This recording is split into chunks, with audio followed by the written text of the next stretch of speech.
जय श्री राम मित्रों, आपका स्वागत है मेरे ब्लॉग में। और मैं भगवान से प्रार्थना करता हूँ आप और आपका परिवार हमेशा स्वस्थ रहे, मस्त रहे। तो आज हम अभी जा रहे हैं दुकान पर, और ये आप देख सकते हैं मौसम रंगीन बिल्कुल एकदम। ना भैया मनाली जाने की ज़रूरत है, ना कहीं कुल्लू जाने की ज़रूरत है। और ये आप देख सकते हैं नैनीताल और मनाली सब यहीं बने पड़े हैं अभी इस समय।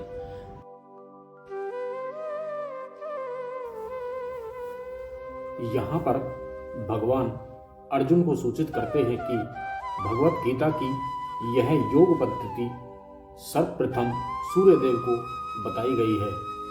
सूर्यदेव ने इसे मनु को बताया और मनु ने इसे इक्ष्वाकु को बताया। इस प्रकार गुरु परंपरा द्वारा यह योग पद्धति एक वक्ता से दूसरे वक्ता पर पहुंचती रही है, लेकिन कालांतर में यह छिन्न भिन्न हो गई। फलस्वरूप भगवान को इसे फिर से बताना पड़ रहा है।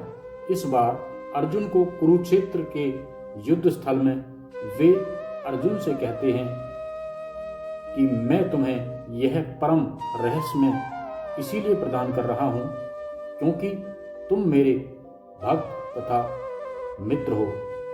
इसका तात्पर्य यह है कि भागवत गीता ऐसा ग्रंथ है जो विशेष रूप से भगवत भक्त के लिए है। भगवत भक्त के निर्मित है। आध्यात्मिकतावादियों की 3 श्रेणियां हैं: ज्ञानी, योगी तथा भक्त, या कि निर्देशवादी, ध्यानी और भक्त। यहाँ पर भगवान अर्जुन से स्पष्ट कहते हैं कि वे उसे इस नवीन परंपरा गुरु परंपरा का प्रथम पात्र बना रहे हैं, क्योंकि प्राचीन परंपरा खंडित हो गई थी। अतः यह भगवान की इच्छा थी कि सूर्यदेव से चली आ रही विचारधारा की दिशा में ही अन्य परंपरा स्थापित की जाए, और उनकी यह इच्छा थी कि उनकी शिक्षा का वितरण अर्जुन द्वारा नए सिरे से हो। वे चाहते थे कि अर्जुन भगवत गीता का ज्ञान प्रमाणिक विद्वान बने।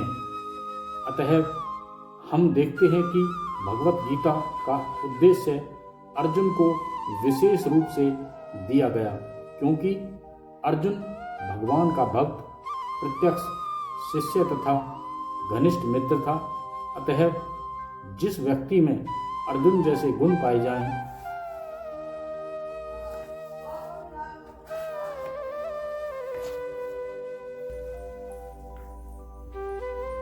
वह भगवत गीता को सबसे अच्छी तरह समझ सकता है। कहने का तात्पर्य यह है कि भक्त को भगवान से प्रत्यक्ष रूप से संबंधित होना चाहिए। ज्यों ही कोई भगवान का भक्त बन जाता है, त्यों ही उसका सीधा संबंध भगवान से हो जाता है।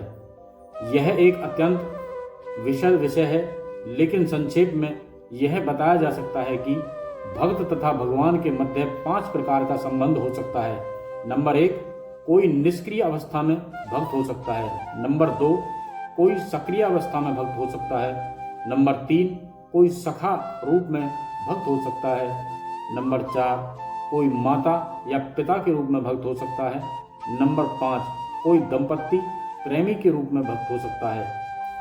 अर्जुन का कृष्ण से संबंध सखा रूप में था।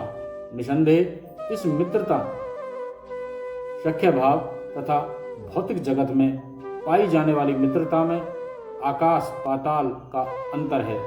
यह दिव्य मित्रता है जो हर किसी को प्राप्त नहीं हो सकती। निसंदेह प्रत्येक व्यक्ति का भगवान से सीधा संबंध होता है, और यह संबंध भक्ति की पूर्णता से ही जागृत होता है। किंतु जीवन में वर्तमान अवस्था में हमने न केवल भगवान को भुला दिया है, अपितु हम भगवान के साथ अपने शाश्वत संबंध को ही भूल चुके हैं। लाखों करोड़ों जीवों में से प्रत्येक जीव का भगवान के साथ नित्य विशिष्ट संबंध है। यह स्वरूप कहलाता है।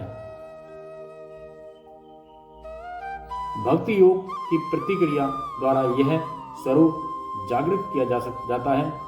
जब यह अवस्था स्वरूप सिद्धि कहलाती है। यह स्वरूप की अर्थात स्वाभाविक या मूलभूत स्थिति की पूर्णता कहलाती है। अतएव अर्जुन भक्त था और वह भगवान के संपर्क में मित्र रूप में था। हमें इस बात पर विशेष ध्यान देना चाहिए कि अर्जुन ने भगवत गीता को किस तरह ग्रहण किया। इसका वर्णन 10वें अध्याय में इस प्रकार हुआ है। अर्जुन ने कहा, आप भगवान परम धाम पवित्रम परम सत्य है।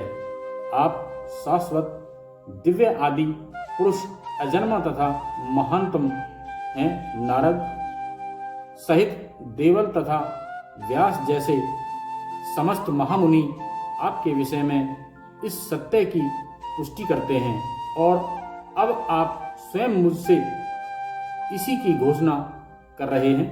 हे कृष्ण, आपने जो कुछ कहा उसे पूर्ण स्वरूप मैं सत्य मानता हूँ। हे प्रभु, न तो देवता और न असुर ही आपके व्यक्तित्व को समझ सकते हैं। भगवान से भगवत गीता सुनने के बाद अर्जुन ने कृष्ण को परब्रह्म स्वीकार कर लिया। प्रत्येक जीव ब्रह्मा है, लेकिन परम पुरुषोत्तम भगवान परम ब्रह्म है। परम धाम का अर्थ है कि वे सबों के परम आश्रय का धाम है। पवित्रम का अर्थ है कि वे शुद्ध हैं, भौतिक कलमश से मुक्त हैं। पुरुषम का अर्थ है कि वे परम भोक्ता हैं। शाश्वतम अर्थात आदि, सनातन दिव्य अर्थात दिव्य, आदि देवम भगवान अजम अजन्मा तथा विभुम अर्थात महानतम है। जय श्री राम, जय श्री कृष्ण।